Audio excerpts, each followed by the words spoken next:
దేవుని పరిశుద్ధ నామానికి సంపూర్ణ మహిమ కలుగునుగాక. పరిశుద్ధ గ్రంథమైన బైబిల్లో నుండి అపోస్తుల కార్యాల గ్రంథము 3వ అధ్యాయము 21వ వచనం. అన్నింటికి కుదురుబాటు కాలములు వచ్చునని దేవుడు ఆది నుండి తన పరిశుద్ధ ప్రవక్తల నోట పలికించెను. అంతవరకు యేసు పరలోక నివాసి అయి ఉండుట ఆవశ్యకము. ఈ వాక్యములో నుంచి పరిశుద్ధాత్ముడు మనతో మాట్లాడునుగాక. ఆయనే మనతో మాట్లాడినట్లు 2 చేతులు పైకెత్తి మనసారా దేవునికి స్తోత్రాలు చెల్లిద్దాం. చెప్పాలి బిగ్గరగా, దేవునికి స్తోత్రం, స్తోత్రం, స్తోత్రం. దేవునికి సంపూర్ణ మహిమ కలుగునుగాక. ప్రియమైన దేవుని ప్రజలారా, ఈ మాటలు వింటున్న భక్తులారా, మీరు చాలా శ్రద్ధా భక్తులు కలిగి నా ముఖం వైపు చూస్తూ మీరు ఈ మాటలు వినండి. ఈ వాక్యములను ధ్యానిస్తున్నప్పుడు నా మనస్సును పరిశుద్ధాత్ముడు ఒక అద్భుతమైన సంగతి మీదకి తీసుకెళ్ళాడు. స్తోత్రం కలుగునుగాక. ప్రతిదానికి సమయము కలదు, అన్నింటికి కుదురుబాటు సమయమును ఖచ్చితముగా జరుగుతుంది. అప్పటి వరకు యేసయ్య పరలోక నివాసి అయి ఉన్నాడు. చేతులెత్తి స్తోత్రం చెప్పండి. యేసయ్యానికి స్తోత్రం అని చెప్పండి. యేసయ్య ఎక్కడున్నాడు ఇప్పుడు? యేసయ్య పరలోకానికి వెళ్ళాడు. పరలోకానికి వెళ్ళి ఆయన ఏం చేస్తున్నాడు అనే అంశాన్ని ప్రభు నా ఆత్మలో రేపాడు. స్తోత్రం కలుగునుగాక. ఆయన పరలోక నివాసి అయి ఉండుట అవశ్యము. అన్నింటికి కుదురుబాటు సమయం వచ్చే వరకు ఆయన అక్కడ ఉండడం ఆవశ్యకమై ఉన్నది. యేసయ్య పరలోకములోకి వెళ్ళాడు కాబట్టి మనం చూస్తాం ప్రియులారా, అపోస్తుల కార్యాల గ్రంథము 1వ అధ్యాయము 9 నుండి 11 వచనాలు చూస్తే, అపోస్తుల కార్యాల గ్రంథము 1వ అధ్యాయము 9 నుంచి 11 వచనాలు. ఈ మాటలు చెప్పి వారు చూచుచుండగా, వాళ్ళందరూ చూస్తూ ఉండగా ఆయన ఆరోహణమాయెను. యేసయ్య ఆరోహణమాయెను. అప్పుడు వారి కన్నులకు కనబడకుండా ఒక మేఘము ఆయనను కొనిపోయెను. ఆయన వెళ్ళుచుండగా వారు ఆకాశము వైపు వాళ్ళందరూ ఆకాశం వైపు తేరి చూస్తున్నారు. ఇదిగో తెల్లని వస్త్రములు ధరించుకున్న ఇద్దరు మనుషులు వారి యొద్ద నిలిచి గలిలయ మనుషులారా, మీరెందుకు నిలిచి ఆకాశము వైపు చూచుచున్నారు? ఆకాశం వైపు తేరి చూచుచున్నారు. మీ యొద్ద నుండి పరలోకమునకు చేర్చుకొనబడిన యేసు ఏ రీతిగా పరలోకములో మీరు చూచిదిరో ఆ రీతిగా ఆయన తిరిగి రాబోచున్నాడు. చేతులెత్తి స్తోత్రం చెప్పండి గట్టిగా. ఇప్పుడు యేసయ్య ఎక్కడ ఉన్నాడా? పరలోకానికి వెళ్ళాడా? చెప్పలో తెరిచి ఏం చేస్తున్నాడు ఆయన పరలోకానికి వెళ్ళి? ఆయన పరలోకానికి వెళ్ళాడు. లూకా సువార్త 24వ అధ్యాయము 50-51 వచనాలు మనం చూస్తే, లూకా సువార్త 24వ అధ్యాయము 50-51 వచనాలు మనం చూస్తే, ఆయన బేతనియా వరకు వారిని తీసుకుని పోయి చేతులెత్తి వారిని ఆశీర్వదించాను. వారిని ఆశీర్వదించుచుండగా ఆయన వారిలో నుంచి ప్రత్యేకింపబడి పరలోకమునకు ఆరోహణమాయెను. స్తోత్రం కలుగునుగాక. హల్లెలూయా. చూసారండి, ప్రభు పరలోకం వెళ్ళాడు. యేసయ్య పరలోకములో ఉన్నాడు. ఆయన ఉన్నతమైన ప్రేమ సంకల్పాన్ని ఆ పరలోకము నుంచి మన జీవితాల్లో ఆయన నెరవేరుస్తున్నాడు. ఆయన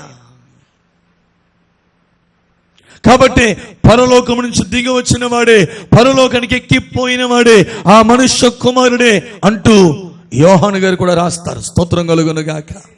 యోహాను సువార్త 3వ అధ్యాయము 13వ వచనం మనం చదివితే, యోహాను సువార్త 3వ అధ్యాయము 13వ వచనం, మరియు పరలోకము నుండి దిగివచ్చిన వాడే, పరలోకము నుంచి దిగి వచ్చిన వాడే, అనగా పరలోకములో ఉండు మనుష్య కుమారుడే తప్ప పరలోకమునకు ఎక్కిపోయిన వాడెవడునూ లేడు. గట్టిగా చదివితే సయానికి స్తోత్రం అని చెప్పండి గట్టిగా.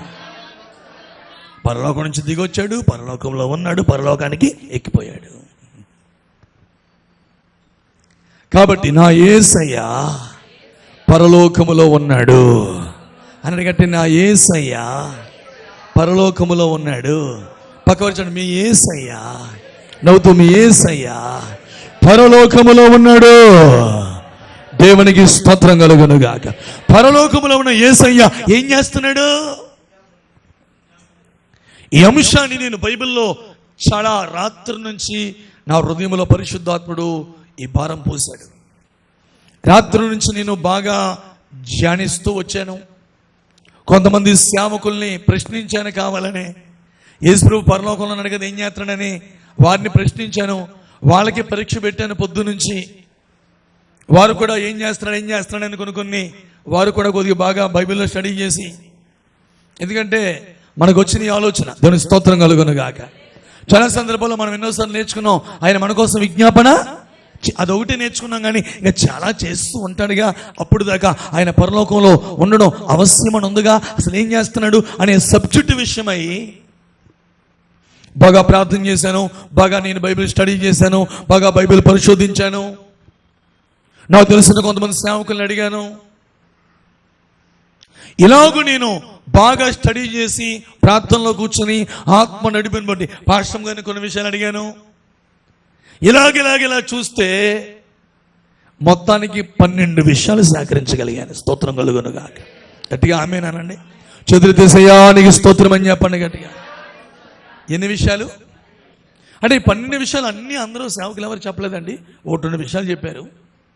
దాదాపుగా 10 విషయాలు నేను ప్రార్థనలోనే కనిపెడుతూ, ప్రభువా నా బిడ్డలకు అందించాలయ్యా, అసలు నువ్వేం చేస్తున్నావు పరలోకంలో ఉండి, దయచేసి నాకు బయలుపరచు నాయనా, నాకు బయలుపరచు ప్రభువా. ఎందుకో ఈ ప్రత్యక్షత నాకు చాలా నూతనంగా అనిపించింది. మనం ఎంతవరకు నేర్చుకుంటామంటే, ప్రభు పరలోకం వెళ్ళాడండి, నేడు రేపో రాబోతున్నాడండి, అంతవరకు నేర్చుకుంటాం. కానీ పరలోకంలో ఉన్న యేసయ్య ఏమి చేస్తున్నాడు? గట్టిగా చదివితే స్తోత్రం చెప్పండి గట్టిగా అనే ప్రాముఖ్యమైన సంగతిని మనం తెలుసుకోవాలా వద్దా? మాట్లాడతలేదండి. ఆ విషయాన్ని పరిశుద్ధాత్మ దేవుడు నిశ్చయముగా తన కృపలో మనకు బయలుపరచునుగాక. చదివితే సయానికి స్తోత్రం అని చెప్పండి గట్టిగా. మొట్టమొదటిగా పరలోకములోని యేసయ్య మన కొరకు ఏమి చేస్తున్నాడో మొట్టమొదటి మాట చూద్దామా? యోబు గ్రంథము 16వ అధ్యాయము 19వ వచనం. యోబు గ్రంథము 16వ అధ్యాయము 19వ వచనం. ఇప్పుడు నాకు సాక్షి అయినవాడు పరలోకములో ఉన్నాడు, నా పక్షముగా సాక్ష్యము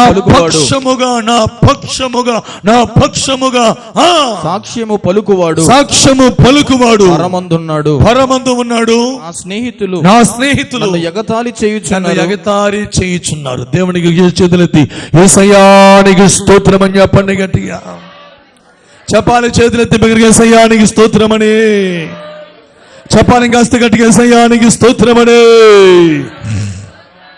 ఏమయ్యా నువ్వు చేసిన భక్తి, నీ పరిశుద్ధత, నీ యథార్థత ఏంటి నీకు ఇంత నష్టం కలిగజేసింది? నువ్వే భక్తుడు అయితే నీకెందుకు ఇలా జరిగింది? నువ్వే భక్తుడు అయితే నీకెందుకు నష్టం వచ్చింది? నువ్వే ప్రార్థించే బిడ్డవైతే నీకెందుకు కష్టం వచ్చింది? 50 ఏళ్ళు నువ్వు ప్రార్థనకి వెళ్తున్నావు, ఎందుకు నీకు బాధ కలిగింది? ఎందుకు కష్టం వచ్చింది? పిల్లలను కోల్పోయేవంటి, సమస్తాన్ని కోల్పోయేవంటి, నువ్వేదో తప్పు చేసి ఉంటావు, ఏదో పొరబడి ఉంటావు, ఏదో దుర్మార్గం చేసావు అని తన స్నేహితులందరూ ఆయన ఏం చేస్తున్నారమ్మా?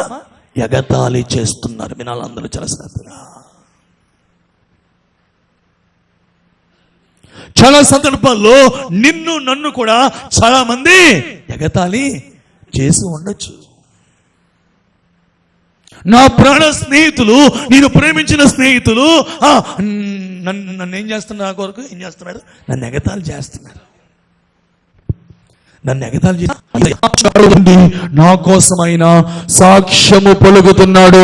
చెప్పగడుతూ ప్రభుకి స్తోత్రం చెప్పండి. బిగ్గరగా బిగ్గరగా బిగ్గరగా బిగ్గరగా బిగ్గరగా బిగ్గరగా చెప్పగడుతూ నోటితో స్తోత్రం చెబుతూ అందరూ గట్టిగా గట్టిగా గట్టిగా ప్రభుకి స్తోత్రం చెబుతూ కొట్టాలి. Praise the Lord. సాక్ష్యం పలుకుతున్నాడు ఆయన. నాకు ఈ మాట చర్చించినప్పుడు ఆశ్చర్యమైపోయిందండి. కాబట్టే ఏంటా సాక్ష్యం తెలుసా? సాతానుగాడట పరలోకంలో దేవుడి దగ్గరికి వెళ్ళాట మన మీద ఎప్పుడు ఏం మోపుతూ ఉంటాడంట? ప్రకటన గ్రంథం 12వ అధ్యాయం 10వ వచనంలో ఎప్పుడు ఏం మోపుతాడంట? ప్రకటన గ్రంథం 12వ అధ్యాయం 10వ వచనంలో ఏం మోపుతాడంట? అందుచేత పరలోకమా పరలోక నివాసులారా ఉత్సహించుడి. భూమి సముద్రమా మీకు శ్రమ. అపవాది తనకు సమయము కొంచెమే వాడికి సమయం కొంచెమే అని తెలుసుకుని బహుక్రోధము గలవాడై యొద్దకు దిగి వచ్చి ఉన్నాడు అని చెప్పాను. 12వ వచనం 10వ వచనం. మరియు ఒక గొప్ప స్వరము పరలోకమందు ఎలాగో చెప్పుట వింటిని రాత్రింబగళ్ళు మన దేవుని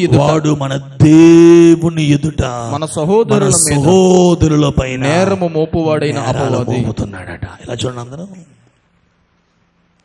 సైతానుడి పని ఏంటి చెప్పండి? నా పైన ఎల్లప్పుడు పగలు లేదు రాత్రి ఆడికి నిద్ర పట్టదు. ఎవరికి?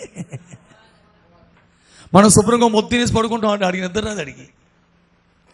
అడిగి పొద్దు నుంచి రాత్రి దాకా రాత్రి కూడా ఎప్పుడు ఈడు ఎలాగండి, ఈడు అలా చేసిందండి, ఇదండి అదండి అని ఆడు పనికి మనలోడు, నల్లోడు, దుష్టుడు, దుర్మార్గుడు నీ మీద నా మీద నేరాలు మోపుతుంటే మరి యేసయ్య మన కోసం ఏమని సాక్ష్యం చెప్తున్నాడు? అది మనం తెలుసుకోవాలి. యోహాను రాసిన మొదటి పత్రిక 2వ అధ్యాయము 1, 2, 3 వచనాలు. యోహాను రాసిన మొదటి పత్రిక 2వ అధ్యాయము 1, 2, 3 వచనాలు. నా చిన్న పిల్లలారా మీరు పాపము చేయకుండుటకై ఈ సంగతులను మీకు వ్రాయుచున్నాను. ఇప్పుడు చాలా శ్రద్ధగా మీరు వినాలి. విజయబాబు గారు ఈ మాటలను బట్టి మీకు పాపానికి లైసెన్స్ ఇవ్వట్లేదు, పాపము చేయకుండా ఉండడానికి ఈ మాటలు చెబుతున్నాడు. ఏంటా మాటలు చెప్పండి? ఎవడైనను పాపము చేసిన ఎడల పొర్రపాటున పాపము చేసిన తొందరపడు అజ్ఞానములను తెలిసి తెలియకు పాపము చేసిన ఎడల నీతిమంతుడైన యేసుక్రీస్తు అనే ఉత్తరవాది అనే ప్లీడర్ గారు తండ్రి ఎదుట పరలోకములో మనకి ఉన్నాడు. చేతులెత్తి స్తోత్రం చెప్పండి. గట్టిగా చేతులెత్తి స్తోత్రం చెప్పండి. యేసయ్యానికి స్తోత్రం అని చెప్పండి. యేసయ్యానికి స్తోత్రం అని. గుమ్మములారా మీ తలల పైకెత్తుడి, మహిమగల రాజు మీలో ప్రవేశించునుగాక. హల్లెలూయా. సైతానుడి పని ఏంటి? ఇలా చేసింది ఇది, అలా చేసాడు. యేసయ్య పని ఉత్తరవాది అనండి అందరూ. ప్లీడర్. ఊరుకోవయ్యా, తొందరపడి చేసిందే దానికి మోపెత్తావా ప్రభా యేసయ్య అని ఆయన మన పాపములకు శాంతికరమై ఉన్నాడు.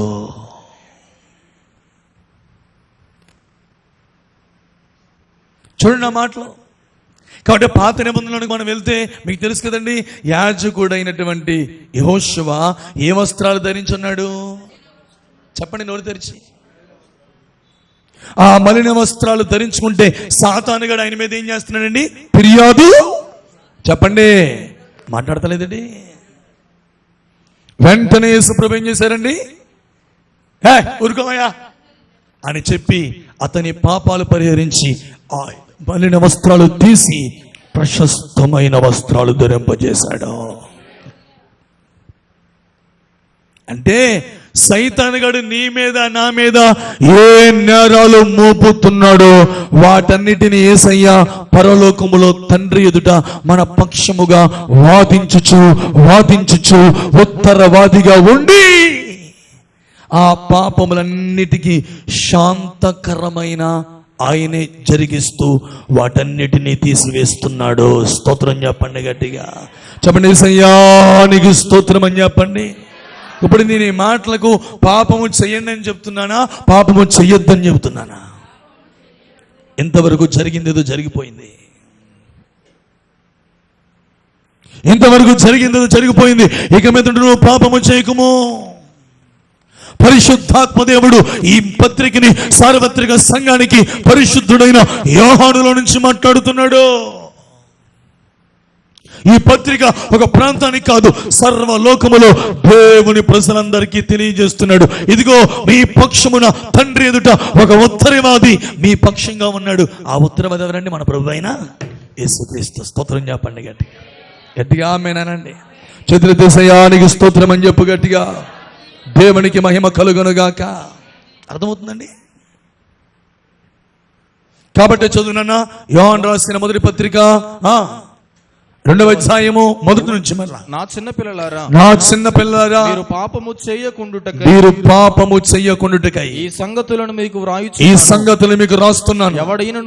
ఎవడైనను పొర్రపాటున తెలిసి తెలియక పొరబడి పాపము చేసిన ఎడల నీతిమంతుడైన యేసుక్రీస్తు అనే ఉత్తరవాది తండ్రి యొద్ద మనకున్నాడు. ఆయనే మన పాపములకు శాంతికరమై ఉన్నాడు. శాంతికరం అనే చోట అంకి వేసి పుట్టినోట్లు ఏమి ఇచ్చాడండి? చెప్పండి. ప్రాయశ్చిత్తమై, శాంతికరమై అనగా ప్రాయశ్చిత్తము చేయవాడై ఉన్నాడు. ఆ తర్వాత మన పాపములకు మాత్రమే కాక సర్వలోకమునకు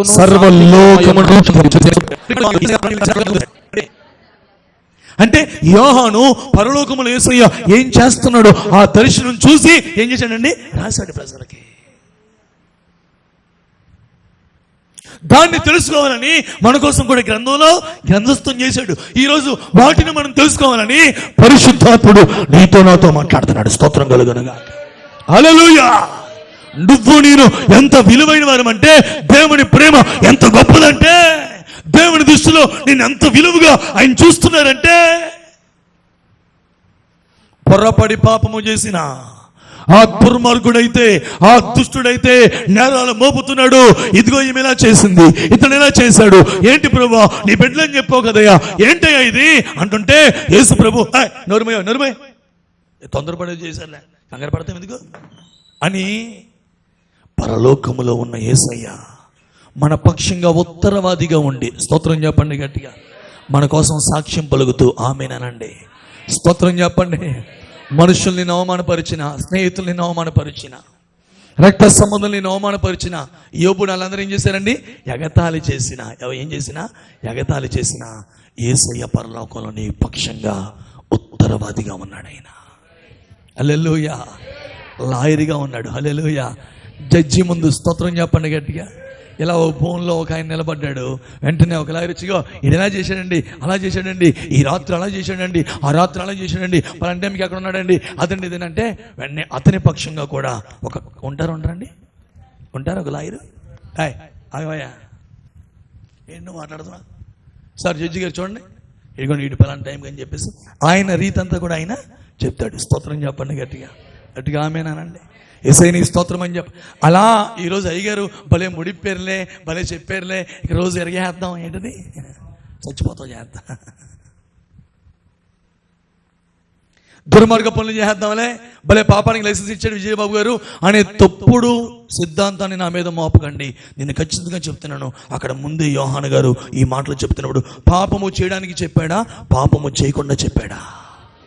గట్టిగా చదివితే స్తోత్రం చెప్పండి అందరూ. యేసయ్యానికి స్తోత్రం అనండి. నీ స్నేహితుల్ని ఎగతాళి చేయొచ్చు. ఈ రోజున మనల్ని ఎంతమంది ఎగతాళి చేశారండి. కానీ యోబన్నాడు, నా స్నేహితులు నన్ను ఎగతాళి చేసిన నా పక్షంగా సాక్ష్యము చెప్పేవాడు నా కోసం ఎక్కడన్నాడు? పరలోకంలో అన్నాడు. ఒకటి, ఆయన నీ పక్షంగా సాక్ష్యము పలుకుతున్నాడు. ఎక్కడుండి చెప్పు? పరలోకములో ఉండి. చేతులెత్తి యేసయ్యానికి స్తోత్రం అని చెప్పు. 2, యేసయ్య పరలో. ఇవన్నీ చాలా పెద్ద సబ్జెక్టులమ్మా. ఒక్క పాయింటే గంట పైన నేర్చుకోవచ్చు. కానీ మనకి సమయం లేదు. ఈ 50 దినాల కూడికలు కనుక ప్రభు ఇచ్చినవన్నీ ఎప్పటికప్పుడు మీకు చెప్పాలని ఆశతో వీటినన్నీ ప్రభు సన్నిధిలో పొందుకుని మీ అద్దకు వచ్చి అందిస్తున్నాను. రెండవది చూడండి, పరలోకములో ఉన్న యేసయ్య ఏం చేస్తున్నారు చూద్దామా. యోహాను సువార్త 14వ అధ్యాయము 1-3 వచనాలు. యోహాను సువార్త 14వ అధ్యాయము 1-3 వచనాలు. మీ హృదయమును కలవరపడనీయకుడి, మీ హృదయమును కలవరపడనీయకుడి. దేవుని యందు విశ్వాసముంచుచున్నారు, దేవుని యందు విశ్వాసముంచుచున్నారు. నా యందును విశ్వాసముంచు, నా యందును విశ్వాసముంచుడి. నా తండ్రి ఇంట, నా తండ్రి ఇంట అనేక అనేక నివాస స్థలములు ఉన్నవి. లేని ఎడల మీతో చెప్పుదును, మీతో చెప్పుచున్నాను. మీకు స్థలము సిద్ధపరచ వెళ్ళుచున్నాను. అదిగో మీకు స్థలమును సిద్ధపరచ వెళ్ళుచున్నాను. స్తోత్రం చెప్పండి గట్టిగా. మీకు స్థలమును సిద్ధపరచ వెళ్ళుచున్నాను.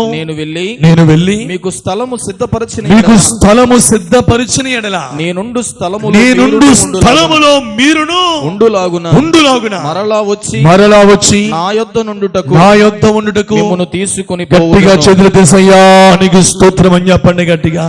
రెండవది, నీ కొరకు నా కొరకు యేసయ్య ఒక స్థలాన్ని సిద్ధపరుస్తున్నాడు. స్తోత్రం చెప్పండి గట్టిగా ఆమేనండి. హల్లెలూయా. ఒకటి, నీ పక్షముగా నా పక్షముగా సాక్ష్యము పలికి ఉత్తరవాదిగా ఉండి మన పాపములకు ప్రాయశ్చిత్తార్థమై చేయుటకు ప్రభువు పరలోకంలో ఉన్నాడు. రెండు, యేసయ్య ఎందుకు పరలోకంలో ఉన్నాడంటే రెండవ మాట బిడ్డలారా మనం చూస్తున్నాం, నీ కొరకు నా కొరకు ఏం చేస్తున్నాడండి? స్థలము సిద్ధపరుస్తున్నాడు. స్తోత్రం చెప్పండి గట్టిగా ఆమేనండి. హల్లెలూయా. అర్థమవుతుందా? మందిరానికి వచ్చేసి ఒక ఆవిడ బైబిల్ని కుర్చీలో పెట్టింది. అమ్మా ఏంటి కుర్చీలో బైబిల్ పెట్టావు? ఒళ్ళో పెట్టుకోండి. అయ్యా ఈ కుర్చీలో పలానా ఆవిడ వెనకాల వస్తానంది, ముందు నేను వచ్చాను కదా, నన్ను ముందుగానే ఏమేమంది? సీట్ వేయమంది. స్తోత్రం చెప్పండి గట్టిగా. ఏమేమంది? ముందు వచ్చిన వాళ్ళు వెనకాలకి ఏమేస్తారు? మాకు ఎలా చూస్తున్నారు? ముందు వచ్చిన వాళ్ళు వెనకాల కోసం ఏం చేస్తారు? వెనకతల వాళ్ళ కోసం చెప్పండి, ఏదో సీటో ఏదో వేస్తారు. అలాగే మనందరికంటే యేసయ్య ముందుగా పరలోకానికి వెళ్ళాడు. స్తోత్రం కలుగునుగా. మన ప్రధాన యాజకుడు మనకంటే ముందుగా వెళ్ళేను. ఏం చేశాడు ఆయన? నీ కోసం నా కోసం ఒక శ్రేష్టమైన స్థలాన్ని సిద్ధపరుస్తున్నాడు. గట్టిగా చేతులెత్తి స్తోత్రం చెప్పండి గట్టిగా. పరలోకములో స్థలము అనండి అందరం. బిడ్డ నువ్వు ఎవరో తెలుసునా? నీ కోసం ప్రభువు పరలోకములో ఒక ఉన్నతమైన శ్రేష్టమైన స్థలాన్ని సిద్ధపరుస్తున్నాడు. నీకు ఈ భూమి మీద స్థలం లేదని, అది లేదని, ఇది లేదని దిగులు పడవద్దు. శ్రేష్టమైన దాన్ని నా యేసే నీకు ఇవ్వబోతున్నాడు. గట్టిగా ఆమేనండి. చేతులెత్తి స్తోత్రం చెప్పండి గట్టిగా. మీకు అర్థమవుతుందా? మాకేముందండి ఈ భూమి మీద? నేను మాట చెప్పనా, ఈ భూమి మీద నీకేమి లేకపోయినా ఉన్నతుడైన యేసయ్య నీ దగ్గర ఉన్నాడు. గొప్ప రక్షణను కలిగి ఉన్నావు, గొప్ప అభిషేకమును నువ్వు కలిగి ఉన్నావు, ఎందరికో లేని పరిశుద్ధతను కలిగి ఉన్నావు, ఎందరికో లేని కన్నీటి ఆత్మను నువ్వు కలిగి ఉన్నావు, ప్రార్థించు ఆత్మను కలిగి ఉన్నావు, ఎందరికో లేని మంచితనాన్ని కలిగి ఉన్నావు, ఎందరికో లేని పెట్టే మనస్సు నీకుంది. ఇవన్నీ దేవుడు చూస్తున్నాడుగా. వీటన్నిటిని బట్టి ప్రభు పరలోకం వెళ్ళిపోయి నీకంటే నాకంటే ముందు వెళ్ళిపోయి నా కొడుకు వచ్చేస్తున్నాడు, నా కూతురు వచ్చేస్తుంది, వాళ్ళకి శ్రేష్టమైన సిద్ధపరచాలి, పెద్దలు సిద్ధపరచాలి అని నీ కోసం నా కోసం ఆ రమ్యమైన దేశములో ఆ నిత్య నివాసములో స్తోత్రం చెప్పండి గట్టిగా ఒక శ్రేష్టమైన దాన్ని సిద్ధపరుస్తున్నాడంట. కాబట్టి మనకంటే ముందే లేడమ్మా. పనికి మాలిన మాటలు చెప్తున్నారు. పనికి మానవులు యేసులో పరలోకం వెళ్ళిపోయి ఏం చేశాడు? పరలోకంలో రమ్మ ఉందా? పరలోకంలో ఓర్వశి ఉందా? పరలోకంలో మేనక? పనికి మానవులు ఒక్కొక్కడున్నాయి. పరలోకంలో రంభ వరుస మేనక ఉండరు. స్తోత్రం చెప్పండి గట్టిగా ఆమేనండి. స్తోత్రం అనండి. ఈ మొదలు పిచ్చెక్కిపోయి ఏం మాట్లాడతారో అర్థం కావట్లేదు వాళ్ళకి. ఒక్కొక్కడున్నాయి పిచ్చెక్కిపోయి పరలోకం వెళ్ళిపోయి యేసులో రంభ వరుస మేనకాలతో నాట్యం ఆడుతున్నారు. ఇట్లాంటి పిచ్చి వాగుతున్న పనికి మన వాళ్ళారా, యేసయ్య పరిశుద్ధుడు. ఈ భూమి మీద కాదు, ఆయన యుగములు పరిశుద్ధుడై ఉన్నాడు. స్తోత్రం కలుగునుగాక. పరిశుద్ధతలో మహనీయుడై ఉన్నాడు, ఆయన మహోన్నతుడై ఉన్నాడు. అట్లాంటి పరిశుద్ధుడైన దేవుడట ముందు మనం చదివిన వచనాలు ఫస్ట్ పాయింట్ అన్నాడు, మీ పాపముల కొరకే మాత్రమే కాదు, ఇలా మాట్లాడుతూ యేసుని దూషిస్తున్న వారి పాపముల నిమిత్తము కూడా ఆయన శాంతికరంగా అక్కడ ఏం చేస్తున్నాడంట, ప్రాయశ్చిత్తం చేస్తున్నాడంట. స్తోత్రం కలుగునుగా. భూమి మీద ఉన్న వాళ్ళందరి కోసం, అంటే యేసును దూషిస్తున్న వారి కోసం కూడా ప్రభు ఏం చేస్తున్నాడు, అక్కడ సాక్ష్యం పరుగుతూ ఉత్తరవాదిగా ఉన్నాడు. స్తోత్రం చెప్పండి గట్టిగా. 2, నీ కోసం నా కోసం ఏం చేస్తున్నాడమ్మా, పరలోకంలో ఉన్న యేసు ఏం చేస్తున్నాడు, స్థలాన్ని, స్తోత్రం కలుగును గాక. ఎంతమంది కావాలి అక్కడ? ఈరోజు ఈ భూమి అంతా నిండిపోతుంది, భూమి మీద స్థలాలు ఏమి లేవు, సముద్రం దాదాపుగా స్థలాలన్నీ అయిపోతున్నాయని చెప్పేసి ఇప్పుడు భూమి మీదే కొంతమంది చంద్రమండలంలో స్థలాలు అమ్మేస్తున్నారు. ఏ స్థలాలు తెలుసా మీకు? కావాలంటే మీకు ఎవరికైనా కలితే ఒక స్లాట్ బుక్ చేస్తారు. మన మధ్యలో సతీష్ కుమార్ గారు ఉన్నారు. దాని స్తోత్రం కలుగును గాక. గట్టిగా ఆమేనా? ఒకవేళ ఈ భూమి నిండిపోతే, మీ పిల్లలు పుడితే వాళ్ళు ఎక్కడ నివాసం ఉంటారు? కాబట్టి చంద్రమండలంలో ఒక గెస్ట్ హౌస్, ఈ హౌస్ అంట ఎక్కడ? అరే బాబు, ఈ భూమి మీదైనా చంద్రమండలంలోనైనా నీకు ఒక గెస్ట్ హౌస్ లేకపోయినా యేసు ప్రభు నీ కోసం నా కోసం ఒక శ్రేష్టమైన స్థలమును సిద్ధపరచ వెళ్ళాడు. అక్కడ సిద్ధపరుస్తున్నాడు, మరలా వస్తాడు, వచ్చి ఆయన సిద్ధపరిచిన స్థలానికి మనల్ని తీసుకు వెళ్ళిపోబోతున్నాడు. చెప్పకూడదు, గట్టిగా కొడుతూ ప్రభుకి స్తోత్రం, దేవునికి మహిమ కలుగునుగాక. అందుకే ప్రభు పరలోకం వెళ్ళాడు. స్తోత్రం కలుగునుగాక. 3వ మాట, చాలా విషయాలు ఉన్నాయి. 3వ మాట, రోమాపత్రిక 8వ అధ్యాయము 34వ వచనం. రోమాపత్రిక 8వ అధ్యాయము 34వ వచనం. శిక్ష విధించువాడెవడు? దానా ఇక్కడ కూర్చోమని చెప్పాను నీకు. శిక్ష విధించువాడు ఎవడు? చనిపోయిన క్రీస్తు యేసే. అంతేకాదు మృతులలో నుండి లేచిన వాడు, దేవుని కుడి పార్శ్వమున ఉన్నవాడును, మన కొరకు విజ్ఞాపనము కూడా చేయువాడు. హెబ్రీ పత్రిక 7వ అధ్యాయము 25వ వచనం. హెబ్రీ పత్రిక 7వ అధ్యాయము 25వ వచనం. ఈయన తన ద్వారా దేవుని యొద్దకు వచ్చు వారి పక్షమున విజ్ఞాపనము చేయుటకు నిరంతరము జీవించుచున్నాడు. గట్టిగా చేతులెత్తేసయ్యానికి స్తోత్రం అని చెప్పండి గట్టిగా. 3వది, నీ కోసము నా కోసము విజ్ఞాపనము చేస్తున్నాడు. ఆమేనానండి? గట్టిగా ఆమేనానండి? చెప్పండి. నా కోసం నా యేసయ్య విజ్ఞాపన చేస్తున్నాడా? గట్టిగా చెప్పండి. నా కోసం నా యేసయ్య విజ్ఞాపన చేస్తున్నాడా? మీ పక్కవారు చూసిన మీకోసం మీ యేసయ్య విజ్ఞాపన చేస్తున్నాడు. ఆమేన్, ఆమేన్. నీకోసం నువ్వు ప్రార్థన చేసుకోకపోయినా, నీకోసం రోజు తండ్రి ఎదుట యేసు ఏం చేస్తున్నారండి? విజ్ఞాపన. కాబట్టి కొడుకులో స్పెషల్ ఏంటంటే 1 గంట విజ్ఞాపన, 1 గంట వాక్యం. స్తోత్రం కలుగునుగా. గట్టిగా ఆమేన్ చెప్పండి. చేతులెత్తి స్తోత్రం చెప్పండి. ఇప్పుడు అయ్య బాబు అయ్యగారు అంత బలహీనంగా ఉన్నా, అయ్య బాబు అంత అరుస్తూ, అంత కేకలేస్తూ, అంత ఆక్రందంతో, ఇన్ని కార్డులు 50 కుటుంబాలు ప్రార్థన చేస్తున్నారండి బాబు అని జాలి నా మీద మీకు పుడితే, నాకంటే ముందుగా యేసు మీద మీకు ఎంత ప్రేమ పుట్టాలో సార్ ఆలోచన చేయండి. రోజు నీ కోసం విజ్ఞాపన చేస్తున్నాడు ఆయన. నువ్వు ఏ శ్రమలో ఉన్నావు, ఏ పరిస్థితుల్లో ఉన్నావు, ఏ అక్రమలతో ఉన్నావు, ఏది ఆశపడి ప్రభు దగ్గర కనిపెడుతున్నావు, ఆయన పాదాలు పట్టుకుంటున్నావు, ప్రభు నాకు ఇది కావాలని ఆశపడుతూ, బ్రతిమలాడుచు, కన్నీరు కారుస్తూ, ఉపవాసాలు ఉంటూ, శరీరంలో ఎంత బలహీనత ఉన్నా ఉపవాసాలు చూసావా? ఆరోగ్యము సరిగ్గా లేకపోయినా ఒక పూట మానేసం చూసావా? శరీరాన్ని సాధకం చేసుకుంటున్నావు చూసావా? ఇవన్నీ ఖచ్చితముగా యేసు చూచుచున్నాడు. స్తోత్రం కలుగునుగాక. నా కన్నీళ్ళు ఎవరికి తెలీదా? నా బాధ తెలీదా? నా శరీరంలో బలహీనత తెలీదా?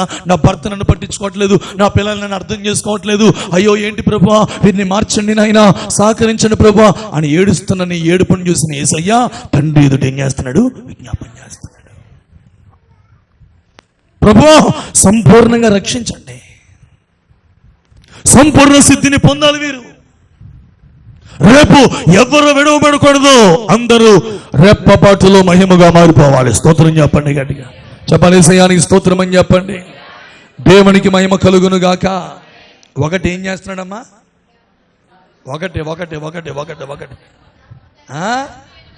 మన కోసం సాక్ష్యం చెప్తూ, ఆ నల్లం దరిద్రుని నోరు మూయిస్తూ మనకి ఉత్తరవాదిగా ఉన్నాడు. రెండో, ఒక స్థలాన్ని ప్రిపేర్ చేస్తున్నాడు. మూడో, ఏమండి, విజ్ఞాపన చేస్తున్నాడు. నిద్రపోతున్న అందరూ స్తోత్రం చెప్పండి. ఉన్నారు మంచి వాళ్ళందరూ చేతులెత్తి స్తోత్రం చెప్పండి గట్టిగా. సరిగ్గా వింటున్నారు లేదా టెస్ట్ చేసామండి. అలా చూడకండి బాబా, నేను స్తోత్రం కలుగును కాక. నాలుగో మాట చాలా ఇంపార్టెంట్ విషయం ఇది, కాబట్టి దీన్ని నాలుగో మాటగా పెట్టాను.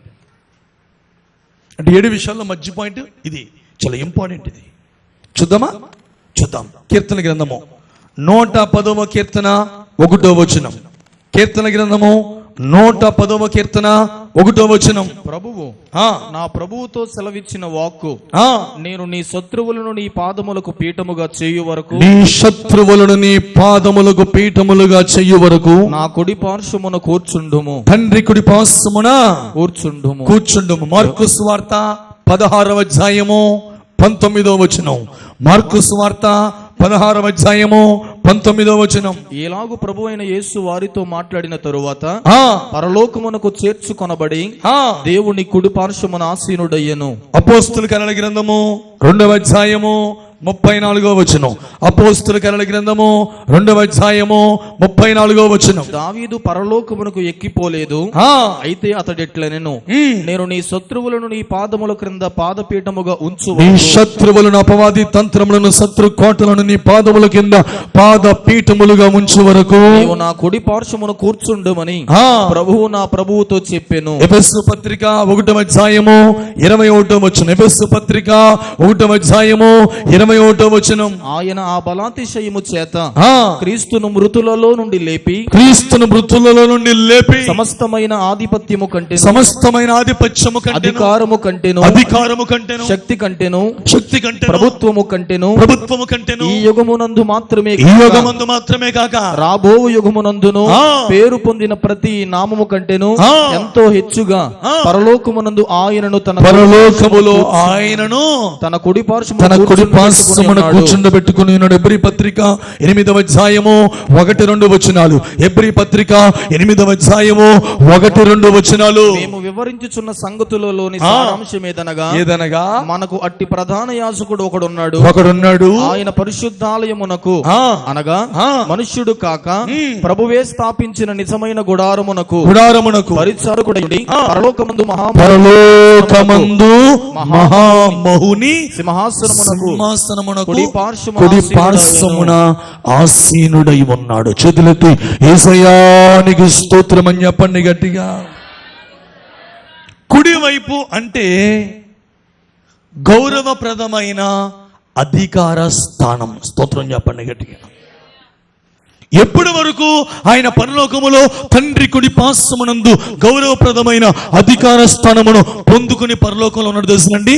ఆయన శత్రువులు ఆయన పాద పీఠము అగు వరకు. స్తోత్రం చెప్పండి గట్టిగా. గట్టిగా స్తోత్రం చెప్పండి. అంటే శత్రువు అంటే ఎవరో? సాతాను. కాబట్టి ఆయన పాదపీఠమే కాదు, సైతాను గాని బిడ్డలారా యేసయ్య పాదాలతో ఆయన పాదాల దగ్గర ఉంచుకుని ఆయన పాదాలతో త్రొక్కుడు మాత్రమే కాదు, రోమా 16:20 చెప్పాడు, సమాధానకర్త అయిన దేవుడే శీఘ్రముగా అపవాదిని మీ కాళ్ళ క్రిందన చిదక త్రొక్కిస్తాడు. స్తోత్రం చెప్పండి గట్టిగా. యేసయ్యానికి స్తోత్రం అని చెప్పాలి. యేసయ్యానికి స్తోత్రం అని చెప్పు. గుమ్మములారా మీ తలల పైకెత్తుడి. అంటే పరలోకములను యేసయ్యా వింటున్నావా? శత్రువుల్ని పాద పీఠము అనే మాటకి అర్థం ఈ భూమి పైన నీవు నేను శత్రువుని ఎక్కడ ఉంచాలి చెప్పండి. మరి నువ్వు ఎక్కడ పెట్టుకున్నావు అని తెచ్చి ఎవరిని మాట్లాడండి. చూడండి, రోమాపత్రిక ఆఖరి అధ్యాయం 20 వచనం. రోమాపత్రిక ఆఖరి అధ్యాయం 20 వచనం. సమాధానకర్తయగు దేవుడు సాతానును మీ కాళ్ళ క్రింద, ఓ సంగమా, సాతానుని మీ కాళ్ళ క్రింద శీఘ్రముగా చిదుక త్రొక్కించును. ఆమేనన్నారా? గట్టిగా ఆమేననండి. ఆయన కుడిపార్శ్వమునందు గౌరవపదమైన స్థానములో, అత్యధికమైన స్థానములో యేసు అక్కడ కూర్చొని వింటున్నావా? శత్రువుగాన్ని ఆయన కాళ్ళ దగ్గరే కాదు, నువ్వు నేను కూడా భూమి మీద ఏం చేస్తాం తెలిసిన? కాళ్ళతో చెదక త్రొక్కాలని పరలోకంలో యేసయ్య కోరుతూ ఉన్నాడు. స్తోత్రం చెప్పండి గట్టిగా. హల్లెలూయా. దగ్గర పీఠముగా మార్చబడే వరకు యేసు పరలోకవాసి ఉంటాడు. స్తోత్రం కలుగునుగా. తండ్రి కుడిపార్శ్వమునందు ఉంటాడు. అప్పుడు యేసయ్య వచ్చినప్పుడు విన్నావా? 1000 సంవత్సరాలు. స్తోత్రం చెప్పండి. మనం ఎవరితో కలిసి చెప్పండి, ఎవరితో కలిసి? అప్పుడు ఈ భూమి మీద అపవాదిగాడు, వాడి శక్తులు ఏది పనిచేయవు. 1000 సంవత్సరాలని దేవుడు ఏం చేస్తున్నాడండి? అపవాదిగాని మన శక్తులను ఏం చేస్తాడు? ఆ పాతాళంలో ఒక మూలన బంధిస్తాడు. స్తోత్రం కలుగునుగా. అది జరిగే వరకు, అంటే ఆ ఉన్నతమైన ఆ భాగ్యము కొరకు యేసు కుడిపార్శ్వమునందు ఆసీనుడయ్యాడు. కానీ ఇప్పుడు అపవాదిగాడు ఎప్పుడు నీ కాళ్ళ కింద ఉండాలి. స్తోత్రం చెప్పండి గడి. శిలువలో యేసుప్రభు వారు అపవాది తలకైనా ఏం చేశారండి? మాట్లాడతలేదు. అపవాదిగాడు తోకే ఊగుతుంది. దానికి ఎంత భయమో సైతాన్ గడు అంటే, అయ్యి బాబాయ్ మేము గద్దించమండి అయ్యారండి, చాలా భయమే ఆత్మంట. బలం లేదాడికి. యేసు నామములో సాతానుని శీఘ్రముగా నీ పాదాల క్రిందన తొక్కిస్తాడు. సిద్ధంగా ఉన్నాడు. నువ్వు రెడీయా? స్తోత్రం చెప్పండి గడి. గట్టిగా ఆమేనానండి. ఎవరిని తొక్కాలి మనం? ఎవరిని ఆరాధించాలి? యేసుని ఆరాధించాలి, పరిశుద్ధాత్మను ఆరాధించాలి. ఇటువంటి అద్భుతమైన కార్యాన్ని పరలోకంలోని యేసయ్య శత్రువులు తన పాద పీఠ మగు వరకు ఆయన ఏం చేస్తాడు తెలుసునండి? దీనికి మరి ఇంకొక తర్జుమాలు, ఇంకొక విధంగా మనం చూస్తే యుద్ధము చేయుచున్నాడు. ఎవరితో? అది ఎవరితో? శత్రువులను పాద పీఠము అగు వరకు వారితో ఏం చేస్తున్నాడండి? పోరాడుతున్నాడు. స్తోత్రం కలుగునుగాక. ఎవరితో? సైతాను గడితో పోరాడుతున్నాడు. ఆయన పోరాడుతున్నాడు. శత్రు కోటలతో యేసయ్య పోరాడుతున్నాడు. ఇప్పుడు భూమి మీద మనం కూడా ఏం చేయాలి బ్రదర్? ఎవరితో? ఆత్మకు విరోధముగా మీ శరీరమును మీరు ఏం చేస్తారు? క్రియలతో పోరాడమన్నాడు. మీరు పోరాడినది శరీరంతో కాదు. ఎఫెసు పత్రిక 6వ అధ్యాయం 10 నుంచి ఏమన్నాడు? అంధకార సంబంధమగు దురాత్మల ఆకాశ మండలమునందున్న దురాత్మల సమూహాలు, వాయుమండల సమూహాలు, దురాత్మల చీకటి. ఎఫెసు పత్రిక 6:10 నుంచి అద్భుతంగా చెప్పాడు. కాబట్టి మీరు పోరాడేది ఎవరితో కాదమ్మా? మనుషులతో కాదమ్మా. ఏమండోయ్, మీ పక్కింటోళ్ళు, మీ ఎదిరింటోళ్ళు, మీ అత్తగారు, మీ కోడలు, ఇంకెవరున్నారు? నీ మాంగారు, నీ బంధువులు, స్నేహితులు, అన్నతమ్ములు, అక్క చెల్లెళ్ళు. ఇది కాదు నీ పోరాటం. చదువునన్నా ఎఫెసు పత్రిక 6వ అధ్యాయం 10 నుంచి. తుదకు ప్రభు యొక్క మహాశక్తిని బట్టి ఆయన యందు బలవంతులై ఉండుడి. మీరు అపవాది తంత్రములను ఎదిరించుటకు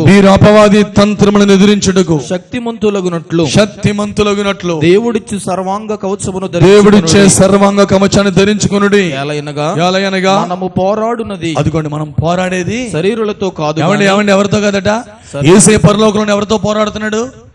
మాట్లాడతలేదు. ఎవరితో? శత్రువులతో పోరాడుతున్నాడు. మనం కూడా పోరాడేది ఎవరితో? ఆ శత్రువులతోనే.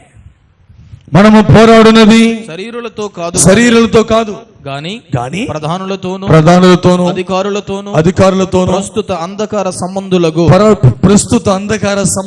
లోకనాథులతోను ఆకాశ మండలమునందున్న దురాత్మల సమూహములతోను పోరాడుచున్నాము. చేతులెత్తేసయ్యానికి స్తోత్రం అని చెప్పండి గట్టిగా. పేరు చెప్పలేసయ్యానికి స్తోత్రం అని చెప్పండి గట్టిగా. నా యేసయ్య పరలోకంలో ఇప్పుడు ఏం చేస్తున్నాడు? ఆయన శత్రువులతో పోరాడుతున్నాడు. ఆమేన్. ఎంతవరకు పోరాడుతున్నాడు? శత్రువుల్ని పాదపీఠముగా మార్చుకునే వరకు. స్తోత్రం కలుగునుగాక. కాబట్టి యేసయ్య పరలోకవాసి అయి ఉండుట అవశ్యము. స్తోత్రం కలుగునుగాక. ఒకటి, పరలోకంలో యేసయ్య ఏం చేస్తున్నాడు? నాన్నగారు మన పక్షంగా సాక్ష్యం పలుకుతూ ఉత్తరవాదిగా మనకున్నాడు. 2, స్థలాన్ని సిద్ధపరుస్తున్నారు. 3, మన కొరకు విజ్ఞాపన చేస్తున్నారు. 4, శత్రువులతో పోరాడుతున్నాడు. స్తోత్రం కలుగునుగాక. మన కాళ్ళ కింద అపవాది గాన్ని చెదగా త్రొక్కిస్తున్నాడు. హల్లెలూయా. శత్రువు ఓడిపోయి మనము జయమును పొంది ఒక ఉన్నతమైన కృపను పొందుకుందుముగాక. ఐదో మాట స్తోత్రం చూద్దామా? హెబ్రీ పత్రిక 12వ అధ్యాయము 25వ వచనం. హెబ్రీ పత్రిక 12వ అధ్యాయము 25వ వచనం. మీకు బుద్ధి చెప్పుచున్న వానిని నిరాకరింపకుండునట్లు చూచుకొనుడి. వారు భూమి మీద నుండి బుద్ధి చెప్పిన వారిని నిరాకరించినప్పుడు తప్పించుకొనకపోయిన ఎడల పరలోకము నుండి, అదిగోండి పరలోకము నుంచి బుద్ధి చెప్పుచున్న వానిని విసర్జించు మనము తప్పించుకొనకపోవుట మరి నిశ్చయము కదా. ఈ మాటకు అర్థం 5వది యేసయ్య పరలోకము నుంచి మనకేం చెప్తున్నాడమ్మా? బుద్ధి చెబుతున్నాడు. అనండి అందరూ ఏం చేస్తున్నాడు?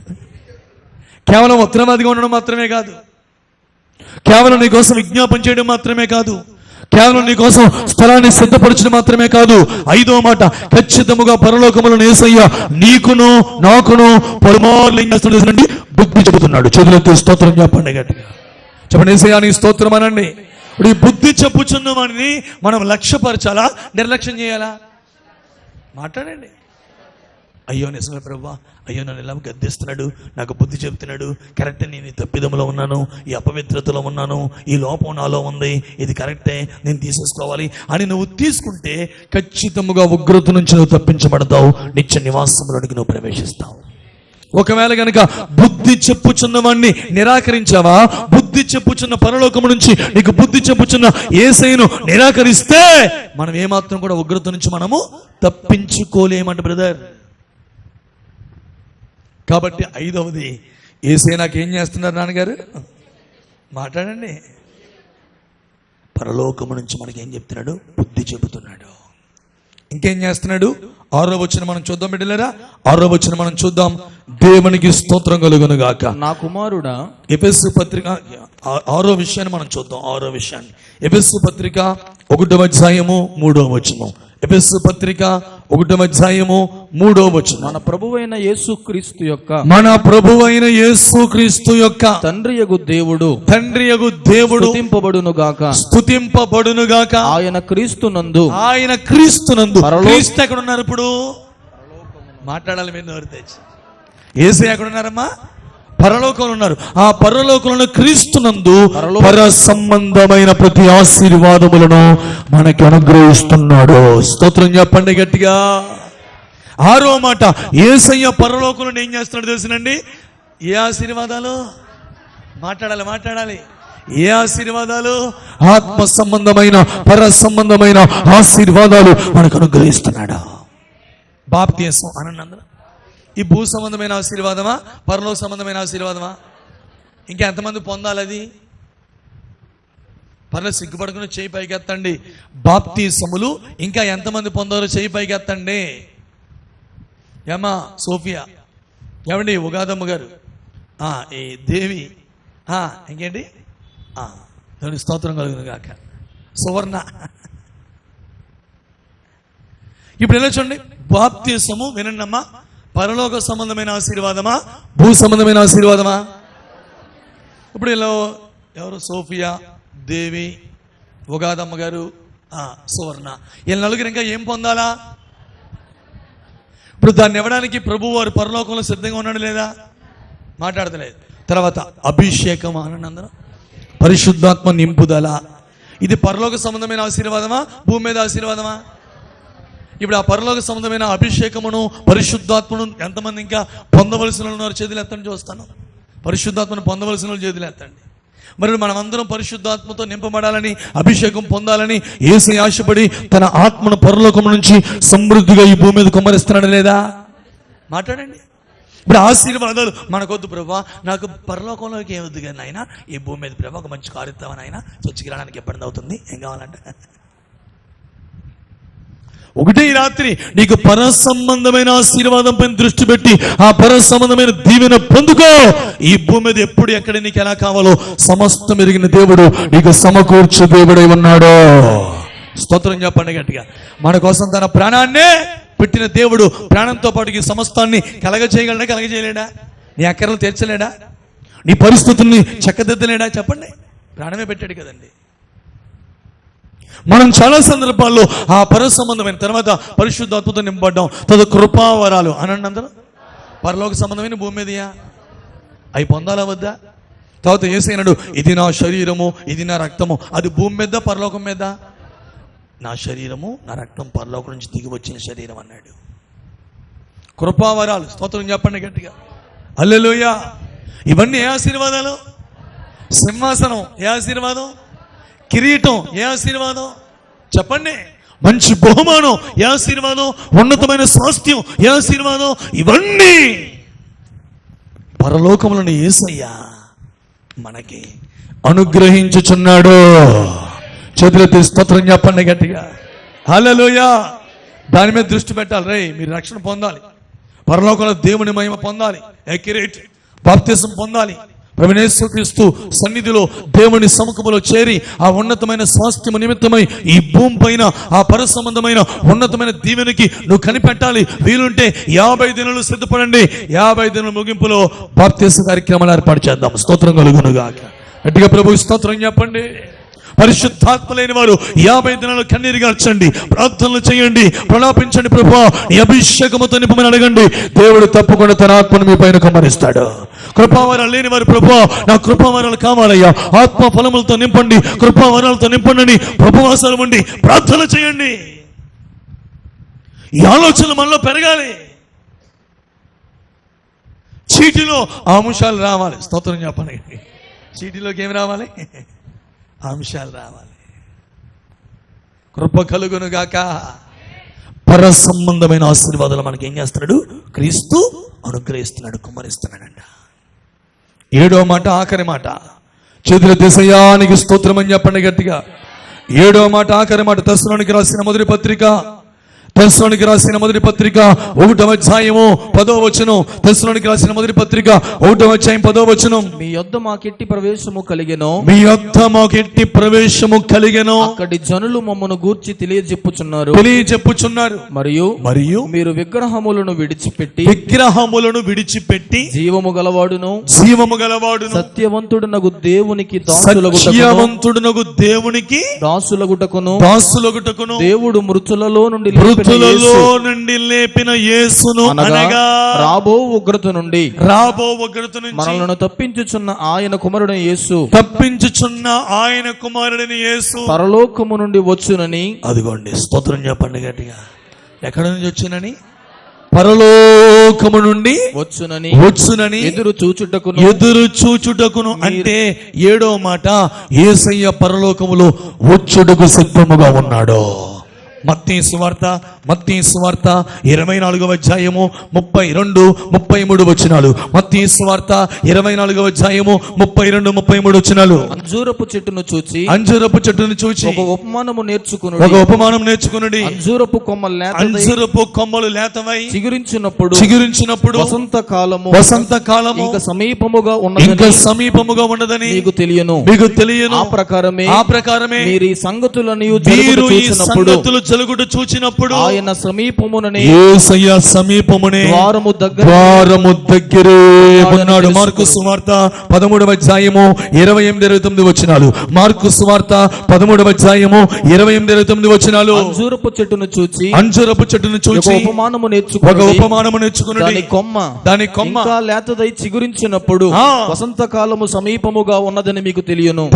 ఆ ప్రకారమే మీరు ఈ సంగతులు జరుగుట చూచినప్పుడు ఆయన సమీపముననే ద్వారము దగ్గరే ఉన్నాడని తెలుసుకున్నాడు. స్తోత్రం చెప్పండి గట్టిగా. తలలో పైకెత్తని ప్రాముఖ్యమైన విషయాన్ని మీకు తెలియపరుస్తాను. 7వ విషయంలో అంజూరపు చెట్టు అనండి అందరూ. అంటే ఏ దేశం ఇది? యెరూషలేము దేశము. చెప్పండి, ఏ దేశం? మాట్లాడాలి నోరు తెరిచి. ఈ సత్యాలు మీరు గ్రహించాలి. యెరూషలేము దేశము అనేకమైన శత్రువులతో ఒకప్పుడు కొట్టబడింది. ఇశ్రాయేలీయులు, యూదులందరూ ప్రపంచమంతా ఏమైపోయారండి? చెదరిపోయారు. కానీ మనకి స్వతంత్రం వచ్చినప్పుడే, ఆ డేట్ నాకు జ్ఞాపకం లేదు, కానీ యెరూషలేము పట్టణానికి కూడా స్వతంత్రం వచ్చింది. స్తోత్రం కలుగునుగాక. చెదిరిపోయిన యూదులందరూ పోగు చేయబడుతున్నారు. ఆమేనండి. అంటే అంజూరపు చెట్టు ఇప్పుడు ఏమవుతుంది? చిగురిస్తుంది. నిన్న మొన్న బైబిల్లో ఒక డౌట్ కోసం బైబిల్ పత్రిక అంటే మన క్రిస్టియన్ మ్యాగజైన్ రాజమండ్రిలో ఉంది. మహిమా శబ్దం అనే ఒక వీక్లీ పత్రిక, వారపత్రిక ఉంది. న్యూస్ అంతా ఆయనకి బాగా న్యూస్ అంతా చెందుద్ది. ఆయన బైబిల్లో 2-3 డౌట్లు ఏదైనా ఉంటే నా దగ్గరికి చాలా మంది దగ్గరికి వెళ్తూ ఉంటారు. డౌట్లు ఉంటే డౌట్ కోసం వచ్చాడు, కూర్చొని మాట్లాడుతుంటే వెంటనే ఆయనకి అందిన న్యూస్ ఏంటి చెప్పనా, ఆయన చెప్తున్నాడు, అయ్యా యేసయ్య రాకడ మన దినాల్లోనే వచ్చేస్తే మనం ఆశ్చర్యపోకలేదు. కారణం ఇప్పుడు అరబ్బుల చేతుల్లో ఉన్న ఆ మందిరము చూడండి. ఒకసారి అందరూ అక్కడ చూడండి, మందిరం చూడండి. యెరూషలేము మందిరం పైన గోడ మీద పెట్టాను నేను. దేవునికి మహిమ కలుగును గాక. గట్టిగా ప్రభుకి స్తోత్రం చెప్పండి. దేవునికి స్తోత్రం కలుగును గాక. హల్లెలూయా, ప్రైజ్ ది లార్డ్, హల్లెలూయా. ఇదిగోండి ఈ మందిరం, ఇది ప్రజెంట్ ఈ మందిరం ఇక్కడ కనబడుతుందని మందిరం ఇది అరబ్బుల చేతుల్లో ఉంది.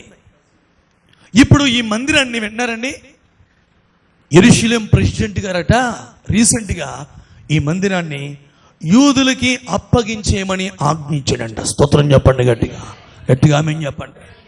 నాకు తెలియదు ఈ న్యూస్. ఆ న్యూస్తోనే నిత్యము ఉండే ఆ న్యూస్ కలిగిన వ్యక్తి ఆయన నాగేశ్వరరావు గారు ఆ పేపర్ని పబ్లిష్ చేస్తారు. ఆయన వార్తలు అనేక తెలియపరుస్తారు. ఆయన చెప్తున్నాడు, అయ్యగారు ఈ మధ్యన మీరు న్యూస్ అన్నారా? వినలేదు సార్ అంటే ఆయన చెప్తున్నాడు, ఏంటి తెలిసిన, ఇదిగోండి యెరూషలేములో అరబ్బుల చేతుల్లో ఉంది ఈ మందిరం. ఈ మందిరాన్ని యూదుల చేతికి అప్పగించమని యెరూషలేము గారు ప్రెసిడెంట్ గారు ఏం చేశారు, ఆజ్ఞను జారీ చేశారు. ఎప్పుడైతే యూదులకి ఆ మందిరము అప్పగించబడుతుందో ఆ స్థలములోనే వారు దేవునికి ఒక ఆలయము కడతారు. చేతులెత్తి స్తోత్రం చెప్పండి, యేసయ్యాని స్తోత్రం అని చెప్పండి. మచ్చ కానీ, డాగు కానీ, కలంకం కానీ, చిన్న లోపము కానీ లేని ఒక ఎర్రని పొయ్యిను తెచ్చి ఆ మందిరానికి వచ్చి బలవగానే కడబూర శబ్దం మోగబోతుంది. స్తోత్రం కలుగునుగాక. గట్టిగా ఆమేన్ చెప్పండి, హల్లెలూయా. అంటే రాకడికి చాలా దూరంలో మనం లేవు, చాలా దగ్గరలో ఉన్నాం. ఈ ఆజ్ఞ జారీ చేయబడింది యూదుల చేతికి. ఇప్పుడు ఆ పట్టణం, ఆ మందిరం ఏం చేయబడుతుందండి, అప్పగించబడింది. యేసు రాకడ అతి సమీపముగా ఉండగా యేసయ్య 7వదిగా పరలోకం నుంచి ఏం చేస్తున్నా, త్వరగా వచ్చుటకు సిద్ధముగా ఉన్నాడా.